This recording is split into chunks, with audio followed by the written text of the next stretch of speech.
Hello everyone, అందరికీ ఇవాళ నేను మెంతి పలావ్ ప్రిపేర్ చేసి చూపిస్తాను. మెంతి పలావే అండి. మెంతి పలావ్ అంటే చాలామందికి చేదు ఉంటుంది, టేస్ట్ బాగుంటుంది ఏమో అని డౌట్ ఉంటుంది కదా.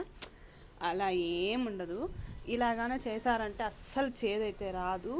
మీరు కూడా వన్స్ ఒకసారి ట్రై చేయండి. హెల్త్ కూడా చాలా మంచిది. ఇలా వెజిటేబుల్స్ లీవ్స్తో కానీ ప్రిపేర్ చేసుకున్నామంటే హెల్త్కి మంచిది, మనకు కొద్దిగా సాటిస్ఫాక్షన్ ఉంటుంది కదా. కొంతమంది అయితే చాలా ఇష్టంగా తింటారు, అంటే పులావ్ రైసెస్.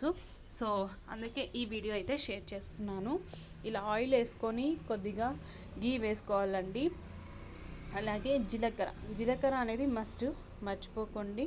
అలాగే బిర్యానీ మసాలా ఉంటాయి కదా, బిర్యానీకి వేసేటివి, ఆ మసాలాన్ని వేసేసుకోవాలి. ఇలా వేసుకున్నాక ఒక 1 మినిట్ తర్వాత వేయించుకోవాలి. అలాగే బిర్యానీ ఆకు కూడా వేసుకోవాలి. వేయించాక 1 నిమిషం ఒక ఆనియన్, ఒక టమాటో, 4 పచ్చిమిరపకాయలు, ఇది 1/2 కేజీ రైస్ క్వాంటిటీకి చెప్తున్నానండి. కొద్దిగా రాళ్ళుప్పు వేసి ఇలా వేయించుకోవాలన్నమాట. వేయించుకున్నారంటే అది వేయించుకోవడం అంటే బాగా మగ్గిపోవాలి. అవి ఇలా మగ్గిపోయాక నేనైతే ఒక పెద్ద కట్ట మెంతికూర ఆకు తీసుకున్నాను. ఒక 5 to 10 టైమ్స్ కడిగి చిన్న ముక్కలుగా కట్ చేసుకున్నాను అనమాట. అంత చిన్న ముక్కలుగా కట్ చేసుకోండి, అప్పుడే రైస్లో కలిసిపోతుంది. అలాగే కొంచెం అల్లం వెల్లుల్లి పేస్ట్ వేసుకోవాలి. ఈ అల్లం వెల్లుల్లి పేస్ట్ అనేది హెవీగా కూడా వేయకూడదు, కొద్దిగా వేయాలి.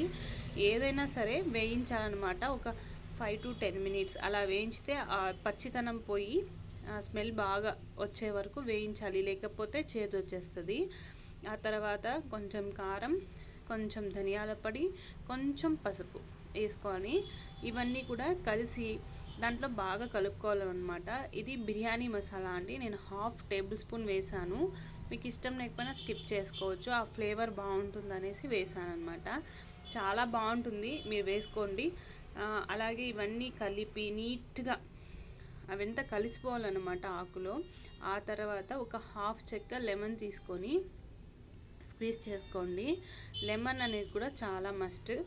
ఇవన్నీ ఉంటేనే ప్రిపేర్ చేసుకోండి, అంతే. దీంట్లోకి ఇంకా రైస్ యాడ్ చేసేసుకొని నేనైతే చూపించడానికి దీంట్లో వేస్తున్నాను. కుక్కర్లోకి షిఫ్ట్ చేసుకున్నాక 3 విజిల్స్ రానివ్వాలి.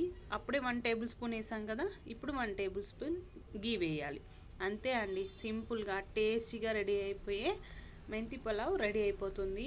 ఎంతో టేస్టీగా ఉంటుంది. నేనైతే కొన్ని చిక్ పీసెస్ ఉంటాయి కదా, శనగులు అంటారు కదా, తెల్ల శనగులు అంటారు కదా, వాటిని కొంచెం పొటాటో వేసి కర్రీ చేశాను. ఆ కర్రీకి ఆ రైస్ చాలా బాగుంటుంది combination. Thank you for watching. Bye bye.